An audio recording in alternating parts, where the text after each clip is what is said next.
A sailor hasn't seen daylight in 3 weeks. He sleeps in a space smaller than a coffin, 20 inches from the person above him. The floor beneath his feet burns at 140 degrees. Outside his metal tomb, fighter jets scream across the deck every 90 seconds. This is his reality for the next 9 months. No escape. No break. Just 70 hours of work every single week, surrounded by 5,000 people on a floating city that never sleeps. The US Navy doesn't talk about this part. They don't show you the cramped berthing, the mental breakdowns, or the sailors who watch enemy missiles streak toward them in the Red Sea. But today, you're going to see what really happens when an aircraft carrier disappears over the horizon for months at a time. Most Americans have never stepped foot on a military vessel. They see these massive ships on television and think about power, strength, and freedom. But behind that steel hull and those roaring jets is a hidden world most people never imagine. The men and women living inside these floating fortresses face challenges that would break the average person in days. From the moment they leave port until they return home, every single day tests their limits in ways nobody prepares them for.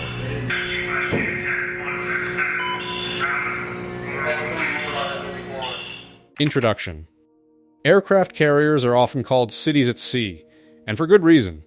The USS Dwight D. Eisenhower houses over 5,000 personnel. The USS Gerald R. Ford carries even more advanced technology and crew. These nuclear-powered giants can launch fighter jets, conduct combat operations, and project American military power anywhere in the world. But what the recruitment videos don't show you is the brutal reality of living aboard one of these ships for months without end. In 2024, the USS Eisenhower completed a 9-month deployment fighting in the Red Sea. Sailors faced incoming Houthi missiles that they could see streaking toward them seconds before defensive systems destroyed the threats. This was the most intense naval combat since World War II. When the ship finally returned home in July 2024, Navy officials immediately began screening all 7,000 personnel for post-traumatic stress disorder. Studies show that PTSD is 3 times more likely among veterans who deployed compared to those who didn't. This isn't the story the Navy wants you to hear, but it's the truth these brave men and women live every single day. If you support our troops and want more people to understand their sacrifices, type PROUD in the comments below. The sleeping nightmare. The first shock hits when sailors see their berthing compartment for the first time. On older Nimitz-class carriers, up to 180 sailors sleep in a single room. Think about that for a moment. 180 people sharing one space, stacked 3 high in metal racks that measure just 72 inches long and 26 inches wide. The mattress is 3 inches of foam. From the top of that mattress to the bottom of the rack above is only 20 inches. Sailors call the bottom and middle bunks coffin lockers for obvious reasons. You can't even roll over without hitting metal. Your entire world becomes a space smaller than most people's closets, and that tiny metal shelf is home for the next half year or more. Storage is just as brutal. Each sailor gets a standing locker that measures approximately 10 by 22 by 41 inches. Everything they own for months at sea must fit in that single space. Uniforms, personal items, toiletries, everything. There's no room for anything extra. The noise never stops. Flight operations run 24 hours a day. Jets launching and landing every 90 seconds during peak operations. The catapult system that hurls 40,000-pound aircraft from 0 to 165 miles per hour in 2 seconds sounds like an explosion directly overhead. Below deck, machinery hums constantly. Ventilation systems roar. Thousands of footsteps echo through metal corridors. Conversations, announcements, alarms, all blend into a wall of sound that penetrates everywhere. Sailors use earplugs and eye masks just to survive, but even then, sleep comes in broken fragments. The person in the rack next to you works a different shift. They're climbing in or out at all hours. Someone's alarm goes off at 3 a.m. Another sailor stumbles in after a 12-hour shift and crashes into their bunk. Privacy doesn't exist. Peace doesn't exist. Now imagine living this way not for a week or a month, but for 9 consecutive months. How long do you think you could handle sleeping in a space smaller than a coffin with 180 roommates? Drop your answer in the comments. The newer Ford class carriers tried to fix some of these problems. They reduced berthing compartments to 40 people instead of 180. They moved the lounges away from the sleeping areas so video games and poker games don't wake everyone up. They added Wi-Fi connectivity so sailors can stay in touch with families. These changes help, but they don't eliminate the fundamental challenge of living in such extreme confinement. The darkness below. Here's something that shocks most civilians. Many sailors go weeks without seeing sunlight. If you work in the engineering spaces, the weapons department, or certain maintenance areas, your entire world exists below the waterline. No windows, no fresh air. Just artificial light and recycled oxygen pumped through ventilation systems. The human body needs natural light. It regulates sleep cycles, mood, and mental health. Take that away for weeks, and people start breaking down. Depression sets in. Anxiety spikes. The mind starts playing tricks. One sailor described it perfectly.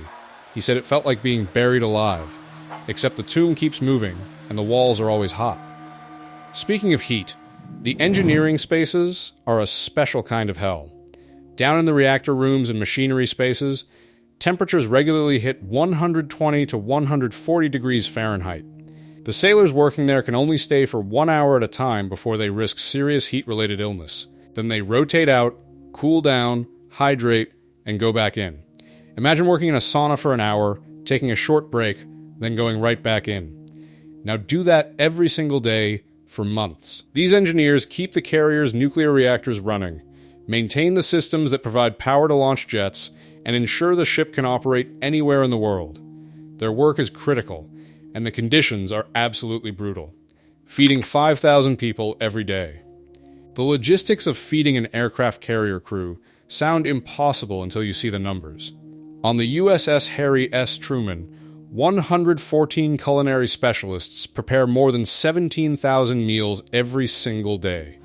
That's not a typo. 17,000 meals daily. Every day, they cook 1,600 pounds of meat. They prepare 350 pounds of lettuce.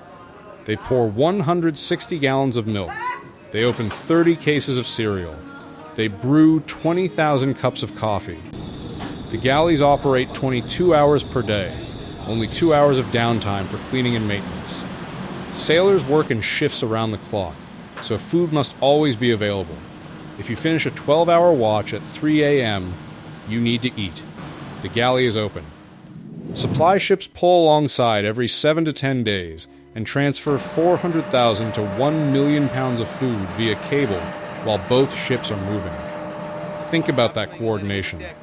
2 massive vessels matching speed in the ocean while tons of supplies transfer between them. One mistake, and people die.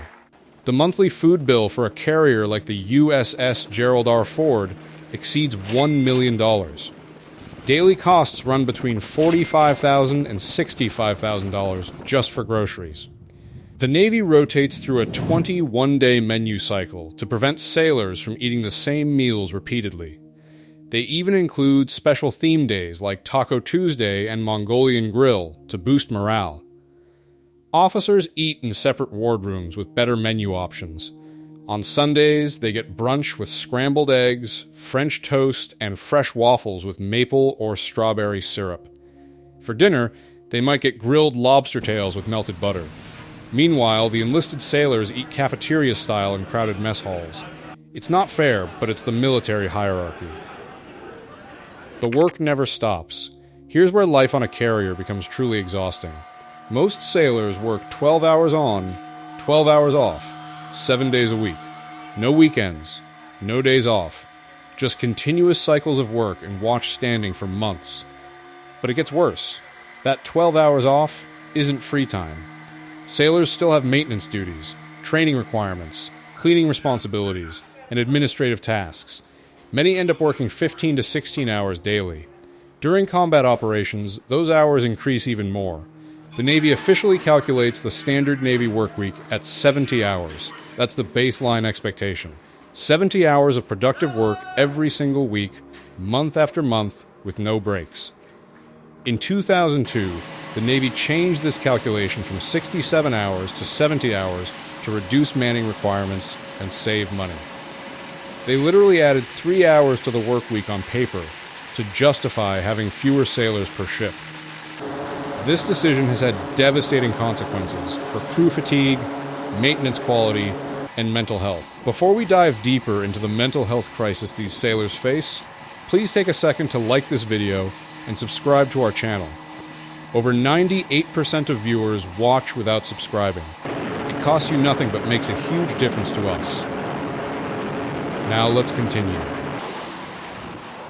The mental health crisis. When the USS Dwight D. Eisenhower returned from its 9-month combat deployment in July 2024, Navy leadership knew they had a serious problem.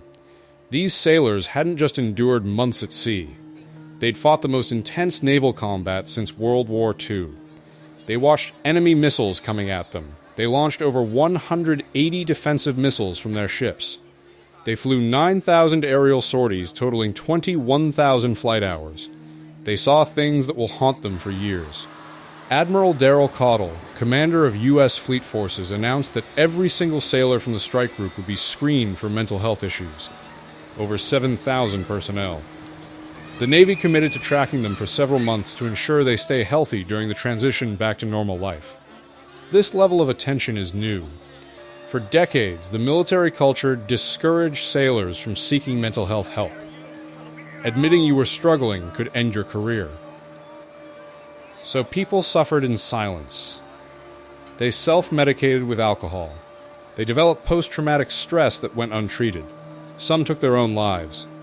The data is sobering. Studies from the Department of Veterans Affairs show that PTSD occurs 3 times more often in veterans who deployed compared to those who didn't. Deployment increases risk of depression, anxiety, substance abuse, and suicide. What do you think the military should do to better support sailors' mental health? Share your thoughts in the comments. The Navy has finally started taking this seriously. Before the Eisenhower deployment, they added a civilian therapist and an active-duty licensed clinical social worker to the crew. They brought in counselors who taught classes on anger management and stress control. They assigned 10 chaplains throughout the strike group. They even added facility dogs to help sailors cope with stress. One dog named Sage deployed on the USS Gerald R. Ford. Another named Demo served on the Eisenhower. These specially trained animals provide emotional support and help sailors relax during their minimal downtime. The strategy works. Navy leadership noticed that sailors attended more mental health events when the dogs were present. They called it "come for the dog, stay for the talk." Wi-Fi connectivity became another unexpected morale booster. The Eisenhower provided sailors with secure internet access for personal use. They could text their families. They could FaceTime with their kids. This simple connection to home made an enormous difference during the extended deployment. Captain Christopher Hill, the Eisenhower's commanding officer, also used social media to combat false information about the ship's operations and to give individual shout-outs to outstanding sailors. Family members sent him hundreds of direct messages thanking him for the updates. These small changes helped, but they don't solve the fundamental problem. 9-month deployments in combat zones break people. The human mind and body aren't designed for that level of sustained stress. The dangers you don't see coming. Everyone knows the flight deck is dangerous. It's called the most dangerous workplace in the world, for good reason. Fighter jets weighing 40,000 pounds launch and land in spaces smaller than most parking lots. One mistake and you're dead. Jet engine exhaust can blow you over the side, which means a 90-foot fall into the ocean. Propellers can cut you in half. The noise alone can cause permanent hearing damage. But there are other dangers people don't think about. In the forward berthing compartments, sailors experience the most violent motion of the ship. When the carrier hits rough seas, it's like someone lifts your house 20 feet into the air, throws it forward 30 yards, and drops it back down. That happens over and over, all night long. Sailors in the aft berthing have the opposite problem. The constant whump whump whump of the propellers makes sleep almost impossible. Getting lost inside the carrier is a real danger. There are approximately 3,000 rooms spread across multiple decks. Corridors look identical. Without the coded coordinate system, new sailors wander for hours trying to find their way.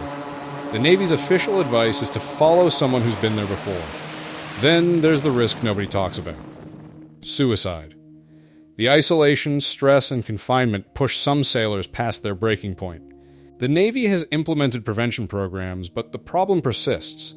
When someone works 70 hours a week in a coffin-sized bunk with no sunlight and no escape for 9 months, mental health crises are inevitable. The extended deployments are getting worse. Traditional carrier deployments lasted 6 to 7 months. Sailors knew what to expect. They could mark the calendar and count down the days until they'd see their families again. That's changing.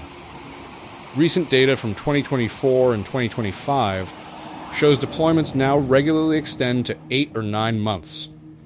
The USS Eisenhower was supposed to return home for Thanksgiving 2023. Then the deadline moved to Christmas. Then it moved again. Sailors posted dark memes around the ship joking about never going home. The USS Nimitz completed a 341-day deployment in 2021. That's almost a full year at sea. It was the longest Navy deployment since Vietnam. Why is this happening? The Navy doesn't have enough carriers. The USS John F. Kennedy was supposed to be delivered in January 2025, but now it won't arrive until March 2027. That's a 2-year delay. The USS Nimitz was supposed to be decommissioned in 2026, but the retirement got pushed back because the Ford-class replacements aren't ready. With only 11 active carriers and global commitments that require constant presence in multiple regions, the Navy has no choice but to extend deployments. The ships and crews are being pushed past their limits. Maintenance suffers. When carriers operate past their scheduled maintenance windows, problems compound. These are steel ships floating in corrosive seawater. They require constant upkeep. Skipping maintenance now means bigger failures later. The sailors suffer even more. Extended deployments destroy morale. Re-enlistment rates drop. Family relationships collapse. Mental health deteriorates. The Navy knows this, but they have no good options. Recent incidents show the strain. During 2024 and 2025, several serious incidents revealed how much pressure these extended deployments create. A drug-related murder case occurred aboard the USS Abraham Lincoln during an extended deployment. The details are disturbing and show what happens when people are pushed too far. Multiple FA-18 series aircraft were lost during operations, some due to mechanical failures from overuse, others from human error linked to fatigue. Sailors went missing during port calls. The stress of finally reaching land after months at sea led some to make desperate decisions. These incidents aren't being widely reported, but they're happening. The extended deployment model is breaking the force. What keeps them going? With all these challenges, why do sailors stay? What keeps them from giving up? The answer is simple. They believe in the mission. They understand that American aircraft carriers are the most powerful tool for maintaining global security. When the Eisenhower was fighting Houthi rebels in the Red Sea, they were protecting international shipping lanes that keep global commerce flowing. When carriers patrol the South China Sea, they're deterring aggression that could lead to a larger war. These sailors know their work matters.